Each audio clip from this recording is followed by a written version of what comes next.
Assalamualaikum teman-teman semua. Selamat datang di channel Twins Comic. Bagaimana kabar kalian semua? Semoga kalian sehat selalu ya, agar bisa selalu menonton konten-konten yang ada di channel ini. Di konten kali ini, Mimin akan membahas lanjutan alur cerita dari komik Wanita Reinkarnasi Menghancurkan Langit. Sebelumnya kita sudah bahas part 2. Sekarang kita lanjut part 3-nya ya. Sebelum Mimin mulai bahas alur ceritanya, yang belum subscribe silahkan subscribe ya guys. Bagi yang mau join langganan atau membership silahkan juga. Nah, langsung saja kita mulai bahas ceritanya. Paman Yasuo berjalan mengendap-endap ingin pergi keluar dari rumah. Tapi ternyata aksinya itu dipergoki oleh Yasuo. Yasuo yang melihat pamannya seketika bertanya, "Paman mau kemana?" "Paman mau pergi karena merasa tidak layak menjadi paman untuk wanita sepertimu." Lalu paman menyuruh Yasuo untuk kembali tidur. Tapi Yasuo tidak mau mendengar apa yang dikatakan pamannya. Seketika pamannya pun kabur. Tapi Yasuo tidak tinggal diam. Dia langsung mengejar sang paman. Dan sampailah si paman di sebuah klub malam yang berada di Yunjing.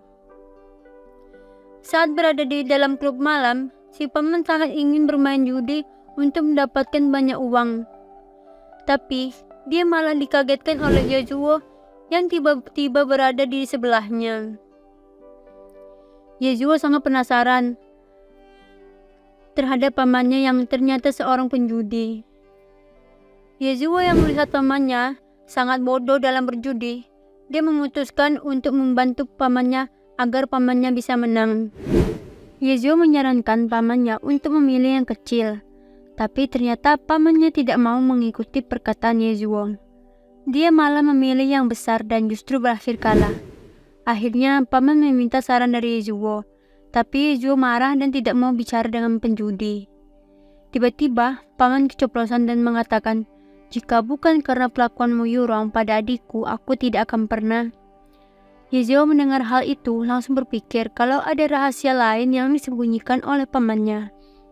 Yasuo mau membantu pamannya tapi hanya sekali. Yasuo memilih yang kecil dan menebak isinya hanya ada angka 1, 2, 2. Dan ternyata tebakannya benar.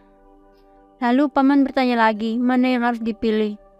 Yasuo menyarankan untuk memilih yang kecil, angkanya 1, 2, dan 1. Ternyata tebakannya benar lagi. Di atas sana, kakak Wu dan kakak Li melihat semuanya bagaimana Yasuo bisa menebak semuanya dengan benar. Kakak Li berpikir, Yasuo datang ke klub untuk cari pria kaya karena dia sudah diusir dari keluargamu.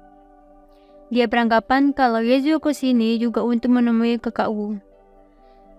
Kakak Chen Wuye atau yang biasa dipanggil kakak Wu atau Tuan Wu, yang berasal dari keluarga Chen, orang terkaya nomor 1 di Tiongkok. Saat berusia 12 tahun yang lalu, Chen Haifeng, kepala keluarga Chen, meninggal secara tiba-tiba saat usianya masih 18 tahun. Dia kembali dari ibu kota ke Yunjing dengan bakat bisnisnya yang luar biasa dan menjadikan keluarga Chen orang terkaya nomor 1 di Tiongkok. Kakak Li ingin melindungi kakak Wu dari penyihir yang bernama Yasuo, karena dia berpikir Yasuo datang ke sini untuk menemui kakak Wu. Di pertengahan jalan, tiba-tiba Yasuo dihadang oleh segerombolan pria yang tadi ikut berjudi bersama pamannya. Paman Yesen yang melihat hal itu marah dan langsung menendang orang itu hingga terpental. Mereka kaget karena Yasuo adalah keponakan Yesen. Paman Yesen langsung menyuruh mereka untuk minta maaf sama keponakannya. Mereka pun langsung meminta maaf pada Yasuo. Yasuo berpikir kalau pamannya tidaklah buruk.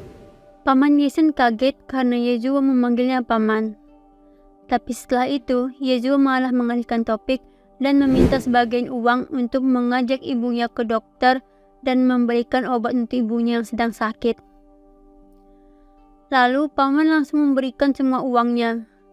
Dia percaya kalau Yasuo itu berbeda dari Mu Yurong. Dia berharap Yasuo tidak mengecewakannya. Kakak Lee kaget karena kakak Wu tiba-tiba tersenyum.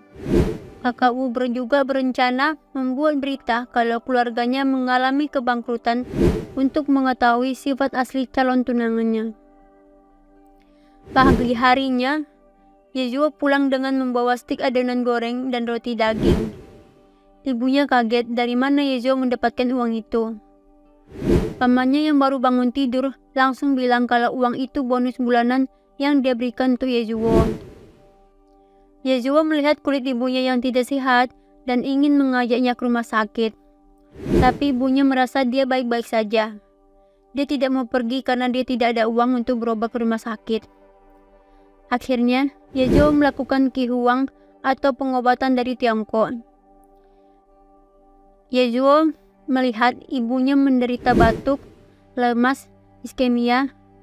Yezuo bertanya apa ibunya pernah mendonor darah sebelumnya. Pamannya langsung menyeletuk, donor darah? Hanya menjual darah.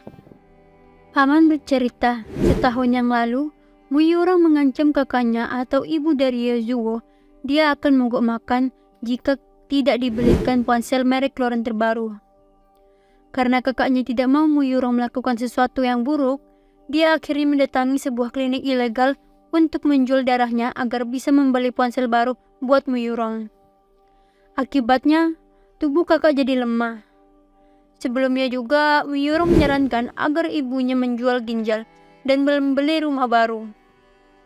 Tapi ternyata, dia bertindak lebih jauh dengan memberitahu kalau kakaknya adalah seorang simpanan. Yezuo berjanji akan memberikan segalanya untuk ibunya.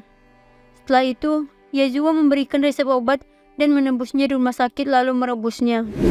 Yezuo meminta ibunya untuk berhenti bekerja.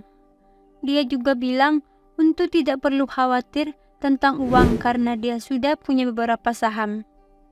Jika ibunya bersikeras untuk tetap bekerja, Yezuo akan pergi dari rumah ini. Akhirnya, ibunya menyetujuinya. Dia berjanji akan berhenti bekerja. Di sisi lain, keluargamu panik mendengar kalau keluarga Chen mengalami kebangkrutan. Keluarga Chen hari ini akan datang untuk membicarakan pernikahan Mu Yurong dengan Tuan Wu. Mu Yurong mendengar semuanya langsung dan menolak pernikahan itu.